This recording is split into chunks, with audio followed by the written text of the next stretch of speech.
Hello and welcome to Home Studies e-learning for Advanced. Thanks for joining us. In this video, we'll take a look at Reading and Use of English Part 6, Cross-Text Multiple Matching. We'll look at what this part of the exam involves and give you tips and strategies on how to deal with it. You'll also do some practice tasks to help you get more familiar with the best strategies to adopt. Before you get started, remember to print out the PDF handout of this unit so you can easily make notes and underline key information during the tasks. Or if you don't have a printer, you can download it to a different device and use a highlighting tool for note-taking. So let's get started. What do you need to do in Part 6? Well, in this part of the exam, you're going to read 4 short texts. The texts will all be connected by theme. Bear in mind that these texts will be academic in style. There are only 4 prompts or questions in Part 6. What you need to do is to read the texts and the prompts, then to match the statements about the writer's opinions with the correct text. Each answer is worth 2 marks, so there are a total of 8 marks available in this part of the exam. So what skills does this part of the exam test you on? Well, firstly, you'll be tested on your ability to identify similarities, differences, and connections in the 4 extracts you read. You'll also need to be able to identify the writer's opinions or attitudes, even when they're not expressed explicitly. Often in this part of the exam, you'll need to deduce the writer's opinions from what they've written. Finally, the task tests your ability to identify areas of agreement and disagreement between the 4 different writers. What opinions do they share, and where do they differ?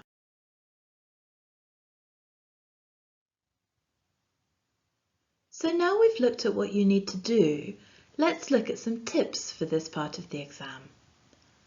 Firstly, make sure you're clear on how to do the task. This might sound obvious, but one of the biggest problems with Part 6 is that you need a clear strategy in order to find the correct answers quickly and effectively.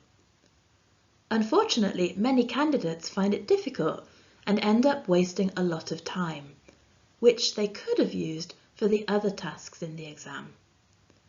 Hopefully, this video will help you with this. Next, you need to read the title and texts quickly. At this stage, don't read word for word or worry about words you don't know. First, read the text for gist in order to get a general idea of the opinions and attitudes that the different writers have. Remember, the whole point of the task is to compare what the different people think about a certain topic. So try to get a feeling for what they're trying to say as soon as you can. This also means that when you go back and look for more specific opinions, you already have some knowledge of the texts, and the answers will be easier to find. Okay, so when you're familiar with the texts, the next thing to do is to analyse the questions. Read the questions carefully and underline the most important parts. If a question is asking for a similar or different opinion to, for example, writer A, then you should identify and underline the specific opinion of writer A on that topic. The task will then involve looking at all the other writers and identifying the similar or different opinion. Finally, you'll need to compare attitudes and opinions to allow you to choose the right answer. Remember, one question will ask you to find an opinion which is different from the rest. Right, now that we've looked at some tips for approaching Part 6, it's time to try a practice task. But before you begin, let me explain what you need to do. On the following page, you're going to see a review of an art exhibition. You should scan the text quickly, spending no more than 1 minute on it. Underline or highlight any words and phrases that indicate the writer's opinion. When you've done that, think about the words and phrases that you've identified and decide whether the reviewer has a positive or negative opinion of the exhibition. Remember, use the PDF handout so that it's easier for you to underline or highlight the text. Okay, let's begin. Remember to only spend 1 minute scanning the text for clues. It's important to practice the task using the same kind of time constraints you'll face in the exam. Pause the video and press play when you're ready to check your answers. As I'm sure you found, the reviewer has a positive opinion of the exhibition. The sections of the text highlighted in green provide the evidence for this. Okay, so now let's take a look at what you need to do in the next part of this task.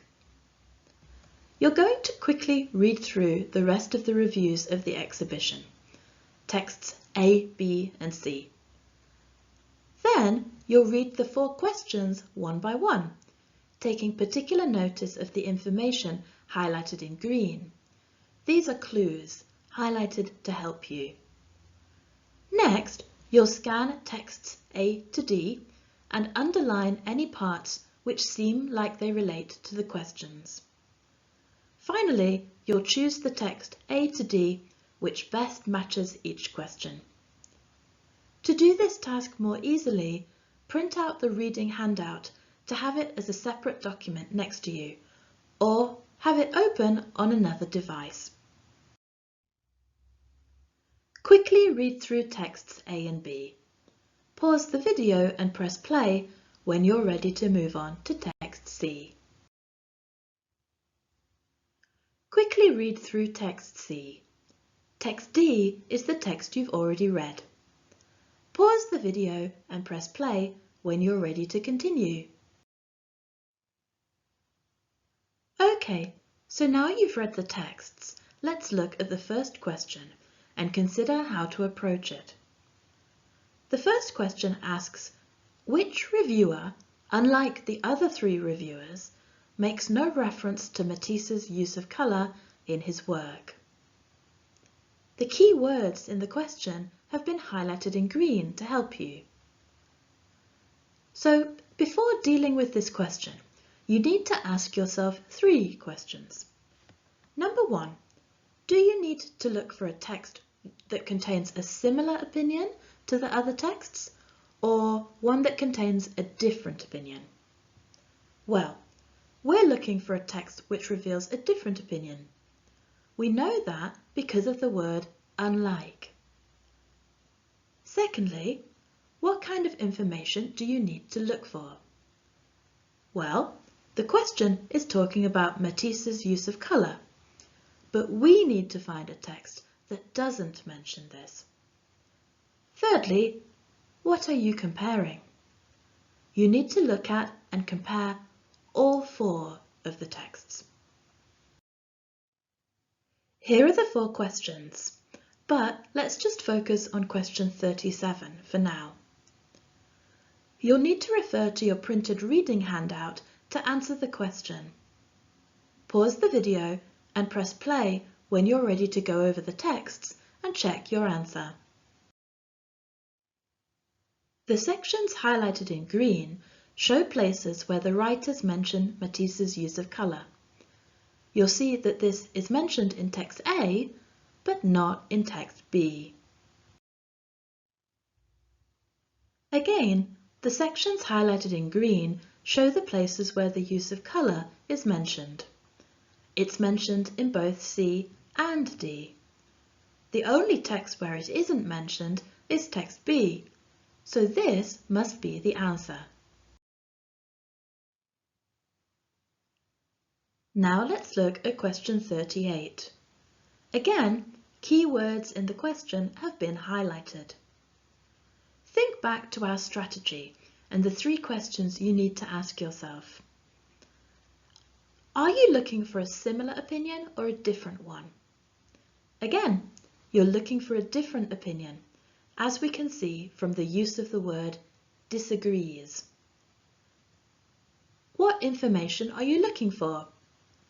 You're looking for information on whether his talent was an innate ability, i.e., a talent that he was born with. Finally, what are you comparing? Again, you're comparing all 4 texts. Now, refer back to your reading handout and answer question 38. Pause the video and press play when you're ready to go over the texts and check your answer. So let's look at the text then. Again, the highlighted sections show places where the writers discuss his talent. You can see that in text A, the writer describes his ability as inherent, which is a synonym for innate. Text B, however, talks about him working to master his skill. Text C and D both talk about the effort Matisse put into developing his skills. The answer must therefore be text A. Now let's move on to question 39. Again, key words in the question have been highlighted. Let's again consider our strategy and the 3 questions you need to ask yourself. Firstly, are you looking for a similar opinion or a different one? Well, this time you're looking for the text which is different from the others because this one mentions a particular thing. Secondly, what information are you looking for? Well, you're looking for information on Matisse's techniques. And finally, what are you comparing? Again, you're comparing all 4 texts. Now, refer back to your reading handout and answer question 39. Pause the video and press play when you're ready to go over the texts and check your answer. So let's look at the text then. You can see by the lack of highlights, Matisse's techniques aren't mentioned anywhere in texts A or B. Neither are his techniques mentioned in text C. Text D does, however, talk about his process of creation, so this must be the answer. Now let's look at the last question, question 40. Again, key words in the question have been highlighted. Think about our strategy again and the 3 questions you need to ask yourself. Firstly, are you looking for a similar opinion or a different one? Well, this time you're looking for something similar. Secondly, what information are you looking for? Well, you're looking for information on a Spanish artist. And finally, what are you comparing? Well, the question highlights text B, so start there, then look at texts A, C and D. Now, refer back to your reading handout and answer question 40. Pause the video and press play when you're ready to go over the texts and check your answer. Okay, so let's look at the texts. Text B mentions Spanish artist Picasso, but text A doesn't mention any Spanish artists. You can see that text C also mentions Picasso, whereas text D doesn't mention any Spanish artists. C is therefore the answer. Here you can see a summary of the 4 correct answers. How many did you get right? Okay, so just to recap, let's look at the instructions for a typical Part 6 exam question. You're going to do this practice task in a moment. You're going to read 4 reviews of a film. For questions 37 to 40, choose the correct review from A to D. Each review may be chosen more than once. Remember, it may be helpful to use your PDF handout to do this task. Before you begin the task, let's just review the exam strategy. The first thing to do is to quickly read through the whole text to try and get an overall view of each writer's opinion or attitude. Next, look at the prompts and read them one by one. Underlining the key words will help you to match them to the correct texts. The next step is to read texts A to D and underline relevant parts of each text. Finally, choose the text which best matches each question. Remember, each text can be chosen more than once. Read through text A quickly to get a general sense of it. Pause the video and press play when you're ready to move on to review B. Read through text B quickly to get a general sense of it. Pause the video and press play when you're ready to move on to review C. Read through text C quickly to get a general sense of it. Pause the video and press play when you're ready to move on to review D.